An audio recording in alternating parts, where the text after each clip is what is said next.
Hi friends, ಎಲ್ಲರಿಗೂ ನಮಸ್ಕಾರ. ನಾನೀಗ ಮೆಣಸಿನ್ಕಾಯಿ ಪಲ್ಯ ಯಾವ ಥರ ಮಾಡೋದಂತ ತೋರಿಸ್ತಾ ಇದ್ದೀನಿ. ಈ ಪಲ್ಯ ರೊಟ್ಟಿ ಚಪಾತಿ ಜೊತೆ ಅನ್ನದ ಜೊತೆ ತಿನ್ಬೋದು. ಈಗ ಮೆಣಸಿನ್ಕಾಯಿ ಪಲ್ಯ ಯಾವ ಥರ ಮಾಡೋದಂತ ತೋರಿಸ್ತಾ ಇದ್ದೀನಿ. ಈ ಥರ ಮೆಣಸಿನ್ಕಾಯಿನ ತೊಗೊಳ್ರಿ, ನಿಮ್ಮ ಮಾರ್ಕೆಟಲ್ಲಿ ಸಿಗ್ತಾವ. ಈ ಥರ ಎಲ್ಲ ಮೆಣಸಿನ್ಕಾಯಿ ಸಿಗ್ತಾವ. ಇವನ್ನ ನೀಟಾಗಿ ತೊಳೆದು ಈ ಥರ ಕಟ್ ಮಾಡಿಕೊಳ್ಳ್ರಿ.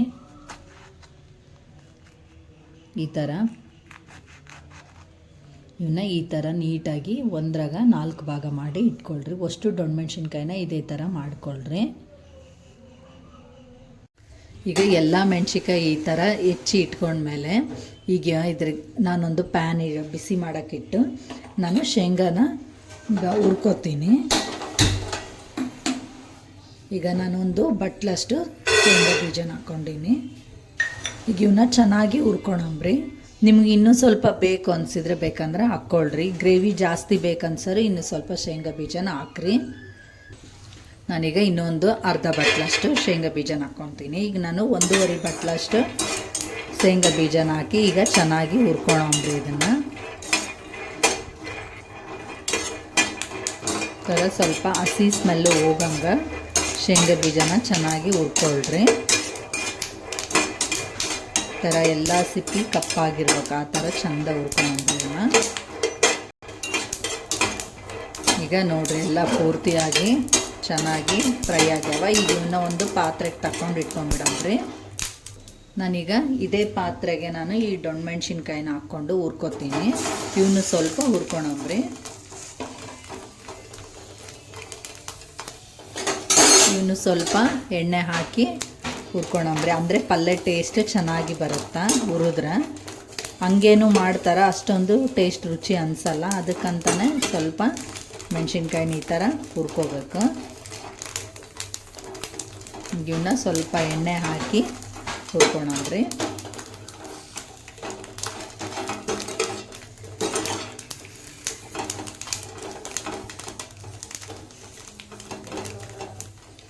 ಈಗ ಸ್ವಲ್ಪ 1 ಸ್ಪೂನಷ್ಟು ಎಣ್ಣೆ ಹಾಕ್ಕೊಳಂಬ್ರಿ. ಇದಕ್ಕೆ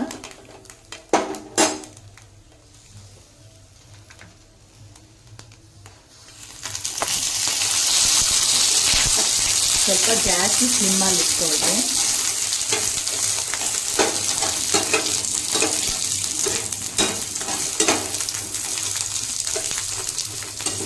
ಈ ಥರ ಸ್ವಲ್ಪ ಮೆಣಸಿನ್ಕಾಯಿ ಸ್ಲಿಮ್ಮಲ್ಲಿ ಇಟ್ಕೊಂಡು ಚೆನ್ನಾಗಿ ಹುರ್ಕೊಳ್ರಿ. ಒಂದು 5 ನಿಮಿಷ ಹುರಿರಿ ಚಂದ.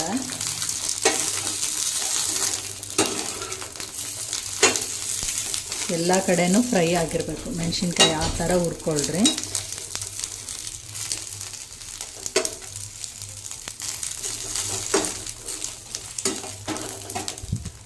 ನೋಡ್ರಿ ಈಗ ಸ್ವಲ್ಪ ಫ್ರೈ ಆಗ್ಯಾವು. ಇನ್ನೊಂದು ಸ್ವಲ್ಪ ಹಿಂಗೆ ಫ್ರೈ ಆಗಲಿ.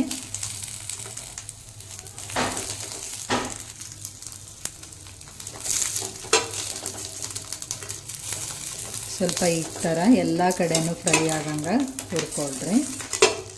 ಹುರ್ಕೊಂಡು ಇದನ್ನು ಒಂದು ಪಾತ್ರೆಗೆ ತೆಗೆದು ಇಟ್ಕೊಳಂಬ್ರಿ. ಈಗ ಎಲ್ಲ ಕಡೆ ಫ್ರೈ ಆಗ್ಯಾವ ನೋಡ್ರಿ ಮೆಣಸಿನ್ಕಾಯಿನ.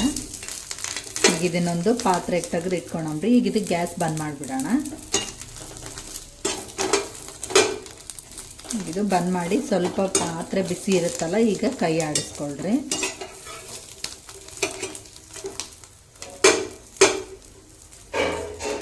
ಈಗ ಇದನ್ನು ಒಂದು ಪಾತ್ರೆಗೆ ತೆಗೆದಿಟ್ಕೊಂಡು ಒಗ್ಗರಣೆಗೆ ಇದು ನಾನು ಶೇಂಗಾ ಹುರಿದಿರೋದನ್ನು ಪುಡಿ ಮಾಡೋದಕ್ಕೆ ಏನೇನು ಮಸಾಲ ಹಾಕಬೇಕು ತೋರಿಸ್ತೀನಿ.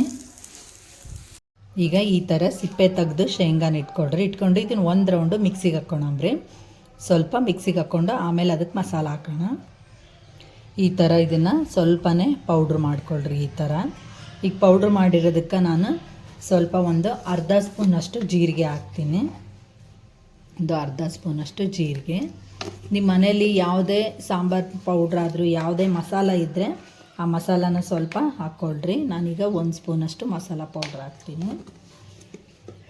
ಇದು ಹುಣಸೆ ಹಣ್ಣು ನಿಮಗೆ ಬೇಕನ್ಸಿದ್ರೆ ನೆನೆ ಹಾಕಿ ಆದರೂ ಹಾಕ್ರಿ. ಇಲ್ಲಾಂದರೆ ಈ ಥರ ನೀವು ಸ್ವಲ್ಪನೇ ಸಿಪ್ಪೆ ತೆಗೆದು ಇದನ್ನೆಲ್ಲ ಬೀಜ ತೆಗೆದು ಕ್ಲೀನ್ ಮಾಡಿ ಇಟ್ಕೊಂಡಿರ್ತಕ್ಕಂಥ ಹುಣಸೆ ಹಣ್ಣನ್ನು ಒಂದಿಷ್ಟು ಹಾಕ್ರಿ. ನಾನೀಗ ನೆನೆ ಹಾಕ್ತಾಯಿಲ್ಲ, ಹಾಗೇ ಹಾಕ್ತಾಯಿದ್ದೀನಿ. ಇದಕ್ಕೆ ಸ್ವಲ್ಪ ಅರಿಶಿನ ಹಾಕೋಣ. ಒಂದು 1/4 ಸ್ಪೂನಷ್ಟು ಅರಿಶಿನದ ಪುಡಿ ಹಾಕ್ತೀನಿ. ಇದಕ್ಕೆ ನೀವು ಖಾರ ಹಾಕೋದು ಬೇಡ. ಯಾಕಂದರೆ ಮೆಣಸಿನ್ಕಾಯಿ ಭಾಳ ಖಾರ ಇರ್ತಾವೆ, ಅದಕ್ಕೆ ಒಣ ಖಾರ ಪುಡಿ ಹಾಕೋದೇನೋ ಅವಶ್ಯಕತೆ ಇಲ್ಲ. ಈಗ ನಿಮ್ಮ ರುಚಿಗೆ ತಕ್ಕಷ್ಟು ಉಪ್ಪು ಹಾಕ್ಕೊಳ್ರಿ. ನಾನೀಗ ಇಷ್ಟು ಉಪ್ಪು ಹಾಕ್ತೀನಿ. ನಿಮ್ಮ ರುಚಿಗೆ ಎಷ್ಟು ಬೇಕೋ ಅಷ್ಟು ನೋಡಿ ಉಪ್ಪು ಹಾಕ್ಕೊಳ್ರಿ. ನಾನು ಒಂದು ಸ್ವಲ್ಪ ಬೆಲ್ಲ ಹಾಕ್ತೀನಿ. ಈಗ ಇಷ್ಟು ಬೆಲ್ಲ ಹಾಕಕತ್ತೀನಿ. ನಿಮಗೆ ಬೆಲ್ಲ ಇನ್ನೂ ಸ್ವಲ್ಪ ಜಾಸ್ತಿ ಬೇಕನ್ಸಿದ್ರೆ ಹಾಕ್ರಿ. ಒಂದು 4-5 ಬೆಳ್ಳುಳ್ಳಿ ಹೆಸಳು ಹಾಕ್ತೀನಿ.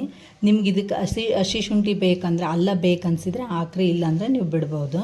ಮೇಲೆ ನೀವು ಒಗ್ಗರಣೆ ಹಾಕಬೇಕಾದ್ರೂ ಅಲ್ಲ ಹಾಕ್ಕೋಬೋದು. ನಾನು ಒಗ್ಗರಣೆ ಹಾಕಬೇಕಾದ್ರೆ ಹಾಕ್ತೀನಿ, ಈಗ ಹಾಕಲ್ಲ. ಈಗ ಇದನ್ನು ಮಿಕ್ಸಿ ಮಾಡ್ಕೊಳಂಬ್ರಿ. ಈ ಥರ ನೀವು ನೀಟಾಗಿ ಮಿಕ್ಸಿ ಇಟ್ಕೊಂಡಿರ್ತೀರಲ್ಲ, ಈಗ ಇದಕ್ಕೆ ಸ್ವಲ್ಪ ಎಣ್ಣೆನ ಕಲಸಿ ಮೆಣಸಿನ್ಕಾಯಿಗೆ ನಾವು ತುಂಬ್ಕೊಳಂಬ್ರಿ. ನೋಡಿರಿ, ಈ ಥರ ಎಲ್ಲ ಇದು ಪೂರ್ತಿಯಾಗಿ ಸಣ್ಣಗೈತೆ. ಈಗ ಇದನ್ನು ಒಂದು ಪ್ಲೇಟಿಗೆ ತಕ್ಕೊಂಡು ಅದಕ್ಕೆ ಸ್ವಲ್ಪ ಎಣ್ಣೆ ಕಲಸಿ ಮೆಣಸಿನ್ಕಾಯಿಗೆ ತುಂಬ್ಕೊಳಂಬ್ರಿ. ಈಗ ಪ್ಲೇಟಿಗೆ ತೆಗೆದು ಇದಕ್ಕೆ ಸ್ವಲ್ಪ ಎಣ್ಣೆ ಹಾಕ್ಕೊಳಂಬ್ರಿ. 1 ಸ್ಪೂನಷ್ಟು ಇಲ್ಲ 2 ಸ್ಪೂನಷ್ಟು ಎಣ್ಣೆ ಹಾಕ್ರಿ. ಸ್ವಲ್ಪ ಇದು ಕೂಡಬೇಕು. ಮೆಣಸಿನ್ಕಾಯಿಗೆ ನಾವು ತುಂಬಬೇಕಾದ್ರೆ ಸ್ವಲ್ಪ ಮೆತ್ತಗಾಗಬೇಕಂತ ಹಾಕೋದು. ನಿಮಗೆ ಬೇಕನ್ನಿಸ್ದಿರೋ ನೀರಾದ್ರೂ ಹಾಕ್ಕೊಳ್ರಿ, ಇಲ್ಲ ಹುಣಸೆ ಹಣ್ಣಿನ ಹುಳಿ ನೆನೆ ಹಾಕಿದರೆ ಅದನ್ನಾದ್ರೂ ಇದ್ರ ಜೊತೆ ಹಿಂಡ್ಕೊಂಡು ಕಲಿಸ್ಕೋಬೋದು. ಈಗ ನಾನು ಹುಣಸೆ ಹಣ್ಣು ಇದರಲ್ಲೇ ಮಿಕ್ಸಿ ಮಾಡೋಕೆ ಹಾಕಿರೋದ್ರಿಂದ ನಾನು ಸ್ವಲ್ಪ ಎಣ್ಣೆ ಹಾಕಕತ್ತೀನಿ. ಈ ಥರ ಸ್ವಲ್ಪ ಮೆತ್ತಗಾಗುತ್ತಾ, ಅದರಲ್ಲಿ ಕೂಡುತ್ತೆ ಮೆಣಸಿನ್ಕಾಯಲ್ಲಿ. ಈಗ ಈ ಥರ ನಾವು ಹುರಿದಿಟ್ಕೊಂಡಿರ್ತೀವಲ್ಲ, ಈ ಥರ ಮೆಣಸಿನ್ಕಾಯಿಗೆ ಈ ಪುಡಿನ ಹಿಂಗೆ ನೀಟಾಗಿ ಸ್ವಲ್ಪ ಸ್ಟಫಿಂಗ್ ಮಾಡ್ಕೊಳ್ರಿ. ಈ ಥರ ಮಾಡಿ ಒಂದು ಪ್ಲೇಟಲ್ಲಿ ಸೈಡಿಗೆ ಎತ್ತಿಟ್ಕೊಳ್ರಿ. ಈ ಥರ ಅಷ್ಟು ಮೆಣಸಿನ್ಕಾಯಿಗೂ ಈ ಥರ ತುಂಬಿಕೊಳ್ರಿ. ಈ ಥರ ನಾವು ಸ್ವಲ್ಪ ಮೆಣಸಿನ್ಕಾಯಿನ ಹುರಿದಿಟ್ಕೊಂಡಿದ್ರೆ ಆರಿರ್ತಾವೆ, ತಣ್ಣಗಾಗಿರ್ತಾವೆ. ಆಮೇಲೆ ತುಂಬಕ್ಕೆ ನಮ್ಗೆ ಈಸಿಯಾಗಿ ಬರ್ತಾವೆ. ಇಲ್ಲಾಂದರೆ ಬಿಸಿ ಬಿಸಿ ಇದ್ದರೆ ಕೈ ಸುಡುತ್ತಾ. ಈ ಥರ ನೀಟಾಗಿ ತುಂಬಿ ಇಟ್ಕೊಳ್ರಿ ಎಲ್ಲ ಮೆಣಸಿನ್ಕಾಯಿನ. ಈಗ ನಾನು ಇವನು ಅಷ್ಟು ತುಂಬಿ ಒಗ್ಗರಣೆ ಹಾಕೋದು ತೋರಿಸ್ತೀನಿ ನಿಮಗೆ. ಈಗ ಉಳಿದಿರ್ತಕ್ಕಂಥ ಪುಡಿನ ಇದರಲ್ಲಿ ಹಾಕ್ಕೊಂಡು ಇದಕ್ಕೆ ಸ್ವಲ್ಪ ನೀರು ಕಲಿಸ್ಬಿಡ್ರಿ. ಈ ಥರ ಸ್ವಲ್ಪನೇ ನೀರು ಹಾಕಿ ಈ ಪುಡಿನ ಕಲಿಸ್ಕೊಂಬಿಡ್ರಿ ನೀಟಾಗಿ. ನಿಮ್ಗೆ ಎಷ್ಟು ಪುಡಿ ಉಳಿದಿರುತ್ತಾ ಅದನ್ನು ಇದರಲ್ಲಿ ಈ ಥರ ಒಂದು ಪಾತ್ರೆಯಲ್ಲಿ ಹಾಕ್ಕೊಂಡು ಕಲಿಸ್ಕೊಂಡು ಇಟ್ಕೊಂಡ್ಬಿಡ್ರಿ. ಇದನ್ನು ಒಗ್ಗರಣೆ ಹಾಕಬೇಕಾದ್ರೆ ನಮ್ಗೆ ಹಾಕೋಕ್ಕೆ ಈಸಿಯಾಗಿ ಅನುಕೂಲ ಆಗುತ್ತೆ. ಈಗ ಒಗ್ಗರಣೆ ಹಾಕೋಣ. ಈಗ ಒಂದು ಪಾತ್ರೆ ಇಟ್ಟು ಗ್ಯಾಸ್ ಹಚ್ಕೊಳಂದ್ರಿ. ಈಗ ಒಂದು 4-5 ಸ್ಪೂನಷ್ಟು ಎಣ್ಣೆ ಹಾಕ್ಕೊಳ್ರಿ. ಇದಕ್ಕೆ ಸ್ವಲ್ಪ ಎಣ್ಣೆ ಜಾಸ್ತಿ ಇದ್ದರೆ ಪಲ್ಯ ಟೇಸ್ಟ್ ರುಚಿ ಇರುತ್ತೆ. ಈಗ ನಾನು ಇಷ್ಟು ಎಣ್ಣೆ ಹಾಕಿನಿ. ಎಣ್ಣೆ ಬಿಸಿ ಆಗಲಿ, ಜೀರಿಗೆ ಸಾಸಿವೆ ಹಾಕೋಣ. ಈಗ ಸ್ವಲ್ಪ ಒಂದು ಅರ್ಧ ಸ್ಪೂನಷ್ಟು ಜೀರಿಗೆ ಸಾಸಿವೆ ಹಾಕೋಣ. ಈಗ ಇವು ಸ್ವಲ್ಪ ಚಟಪಟ ಅನ್ನಲಿ. ಈಗ ಕರಿಬೇವು ಹಾಕೋಣ. ನಾನೀಗ ಒಂದು ದೊಡ್ಡದೊಂದು ಉಳ್ಳಾಗಡ್ಡಿ ಹೆಚ್ಚಿಟ್ಕೊಂಡಿನಿ, ಉಳ್ಳಾಗಡ್ಡಿನ ಇದರಲ್ಲಿ ಹಾಕ್ತೀನಿ. ಇದು ಚೆನ್ನಾಗಿ ಫ್ರೈ ಆಗಲಿ.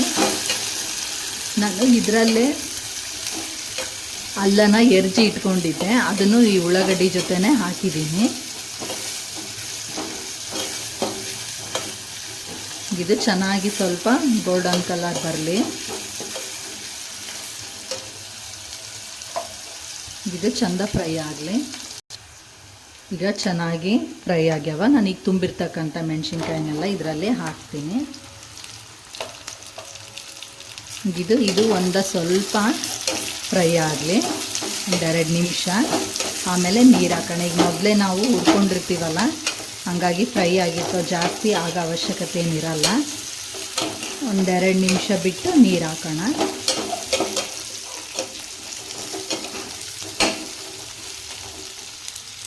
ಒಂದು ನಿಮಿಷ ಅಷ್ಟೇ ಇರಲಿ ಅದು.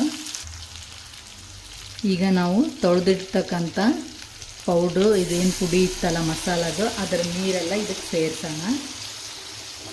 ನಿಮ್ಗೆ ಇನ್ನೂ ಸ್ವಲ್ಪ ನೀರು ಬೇಕನ್ಸಿದ್ರೆ ಹಾಕ್ಕೊಳ್ರಿ, ಯಾಕಂದರೆ ಇಷ್ಟೇ ನೀರು ಸಾಕಾಗಲ್ಲ. ನಾನು ಇನ್ನೂ ಸ್ವಲ್ಪ ನೀರು ಹಾಕ್ತೀನಿ. ಇನ್ನೂ ಒಂದು ಅರ್ಧ ಗ್ಲಾಸಷ್ಟು ನೀರು ಹಾಕ್ಕೊಳ್ರಿ.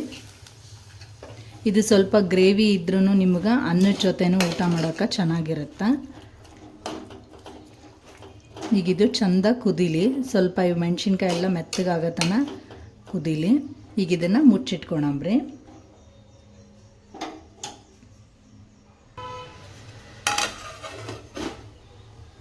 ಈಗ ಕುದ್ದತನ ನೋಡೋಣ್ರಿ.